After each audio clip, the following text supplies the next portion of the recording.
कानी बहू। किशोरी लाल जी के बेटे राघव की शादी की बात जगह जगह चल रही थी, लेकिन किशोरी लाल जी को कोई लड़की पसंद ही नहीं आती थी। और उसकी एक ही वजह थी, किशोरी लाल जी का लालची होना। उनको लड़की वालों से मोटा दहेज चाहिए था और इसी चक्कर में एक दिन वो एक बहुत पैसे वाले के घर अपने बेटे का रिश्ता लेकर पहुंचे। उस आदमी का नाम था ओम प्रकाश। देखे किशोरी लाल जी, मेरी एक ही बेटी है और मेरी सारी संपत्ति जायदाद सब कुछ मेरी बेटी नैना का ही है। पापा, नाम से लगता है बहुत खूबसूरत होगी। कितना अच्छा नाम है ना, नैना। ओ, वैसे बात तो सही है आपकी। अब इतना पैसा है, ज़मीन जायदाद है, इकलौती बेटी, आप भी क्या करेंगे? सब कुछ उसे ही देंगे ना। बिल्कुल ठीक पहचाना आपने। बस बेटी की शादी और सारी जायदाद उसके नाम। पापा, बिना देखे हाँ कर दीजिए ना। इतना अच्छा रिश्ता फिर कहाँ मिलेगा? माला माल हो जाएंगे हम। मैं अपनी बेटी को बुलाता हूँ। अरे नहीं नहीं नहीं नहीं, आपकी बेटी का नाम नैना है, सुनकर ही लगता है बहुत सुंदर होगी। रहने दीजिए अंकल, मैं तो आपकी बेटी के नाम से ही इतना खुश हो गया हूँ कि उसे बिना देखे शादी करने को तैयार हूँ। अब तो मैं उसका चेहरा सीधे शादी के बाद ही देखूंगा। और इस तरह राघव नैना का चेहरा नहीं देखता और उससे शादी कर लेता है। शादी के बाद अपनी सुहाग रात पर जब राघव नैना का घूंघट उठाकर देखता है तो नैना की आंखें बंद थी। कितनी खूबसूरत हो तुम नैना, जरा अपनी आंखें खोलकर मेरी तरफ देखो तो सही। नहीं, मुझे शर्म आती है। अरे, मैंने तुम्हें शादी से पहले भी नहीं देखा, और अब अगर तुम आंखें खोलकर मुझे देखोगी भी नहीं तो मुझे अच्छा कैसे लगेगा? इससे पहले कि नैना अपनी आंखें खोलकर राघव की तरफ देखती, अचानक से लाइट चली गई और राघव नैना को पूरी तरह से देख भी नहीं पाया। अगली सुबह नैना राघव के लिए नाश्ता बनाकर लेकर आई।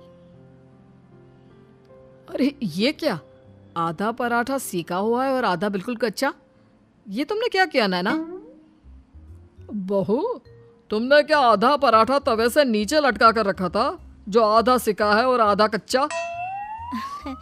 मुझे जितना दिखेगा उतना ही तो सीखूंगी ना पापा जी। जहाँ जहाँ मुझे नजर आ रहा था वहाँ मैंने सीख लिया, जहाँ जहाँ नहीं दिखा वहाँ कच्चा रह गया होगा। इसका क्या मतलब है? ये कैसा मजाक कर रही है तुम? अरे बहू, तुमने इतना लंबा घूंघट क्यों लगाया हुआ है? देखो, हमारे घर में बहुओं को बेटी की तरह रखा जाता है, और फिर तुम तो इतना सारा माल लेकर आई हो। देखो, ये घूंघट डालकर रखने की कोई ज़रूरत नहीं है। हाँ नैना, पापा जी ठीक कह रहे हैं, तुम तो आराम से रहो, अपना ही घर समझो। नैना अचानक से अपना घूंघट उठा लेती है। अरे ये क्या पापा, नैना की तो एक आंख फूटी हुई है। नाम से नैना, लेकिन ये तो कानी बहू निकली। मेरे साथ धोखा हुआ है, धोखा। बिना दिखाए अपनी कानी लड़की मेरे संग ब्याह दी। मुझे कानी बीवी नहीं चाहिए। मुझे अभी ओम प्रकाश जी से बात करनी पड़ेगी। आखिर उन्होंने मेरे साथ ऐसा किया क्यों? अरे, आप लोगों ने ही तो पापा से कहा था कि आप लोग शादी से पहले मुझे देखना नहीं चाहते। अब मेरे पापा पर क्यों इल्जाम लगा रहे हैं? अरे लेकिन उन्हें बताना तो चाहिए था ना कि तुम कानी हो, एक आंख से तुम्हें दिखाई नहीं देता। किशोरी लाल और राघव नाराज होकर ओम प्रकाश को अपने घर बुलाते हैं। पापा जी, ये आपने क्या किया? शादी से पहले बताया क्यों नहीं कि नैना की आंखों में परेशानी है?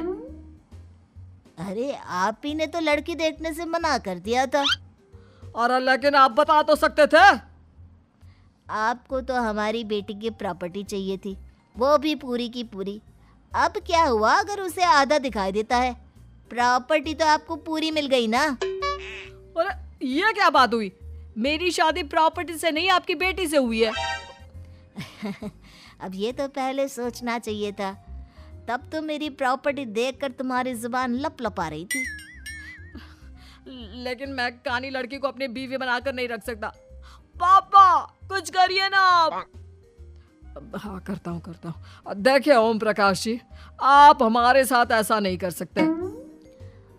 और तुम देखो, अगर तुमने मेरी बेटी से शादी तोड़ी ना, तो जो भी प्रॉपर्टी मैंने तुम्हें दी है वो तो पूरी की पूरी वापस ले ही लूँगा, और आधी प्रॉपर्टी तुम्हारी भी लूँगा।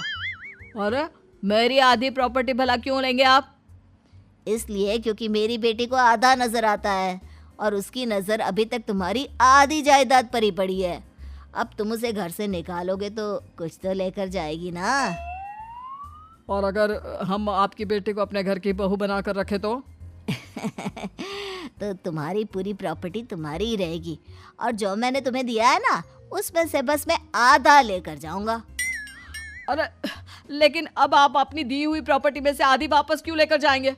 अगर मैं आपकी बेटी को अपनी पत्नी बनाकर रखने को तैयार हूं तो? इसलिए ताकि भविष्य में अगर तुम मेरी बेटी को धोखा दो तो उसके पास कुछ तो रहे जो पति का हो। वैसे मेरे पास तो बहुत कुछ है, लेकिन अपने पति की कोई निशानी तो उसके पास होनी चाहिए ना। अब अगर तुमने मेरी बेटी को कानी कहा तो तुम्हें प्रॉपर्टी भी कानी ही मिलेगी, पूरी नहीं। जमाए राजा। किशोरी लाल और राघव समझ चुके थे कि वो बुरी तरह फंस चुके हैं और अब उनके पास वहां से निकलने का कोई चारा नहीं है। अब समझ में आया ना, लालच बुरी बला होती है। एक तो तुम्हें प्रॉपर्टी मिली, ऊपर से बीवी मिली, उसमें तुम्हें नखरे भी दिखाने हैं। आए बड़े, चुपचाप बैठो दोनों।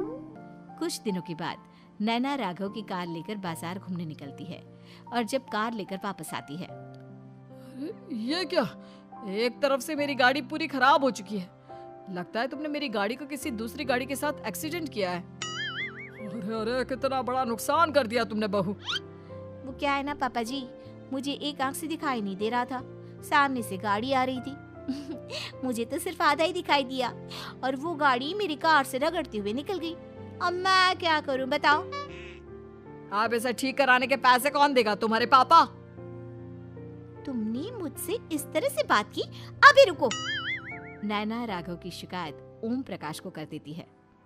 देखो राघव, अब जो मेरी आधी प्रॉपर्टी तुम्हारे पास थी ना, उसमें से आधी और मैं लेकर जाऊंगा, क्योंकि तुमने मेरी बेटी को डांटा। अरे नहीं नहीं पापा जी, गलती हो गई, माफ कर दो। गलती की तो कोई गुंजाइश ही नहीं। अगली बार मेरी बेटी को डांटा तो बची हुई आधी में से आधी और ले जाऊंगा। लालच के चक्कर में हम दोनों ने बहुत बड़ी गलती कर दी बेटा। एक तो तुम्हें कानी बहू मिली और ऊपर से जो माल मिला वो भी काना। इस तरह राघव की हर एक गलती पर ओम प्रकाश उसकी प्रॉपर्टी का आधा आधा हिस्सा लेकर अपना सारा माल वापस ले गया और राघव को कानी बीवी से काम चलाना पड़ा। भाई लालच वाकई में बुरी बला है।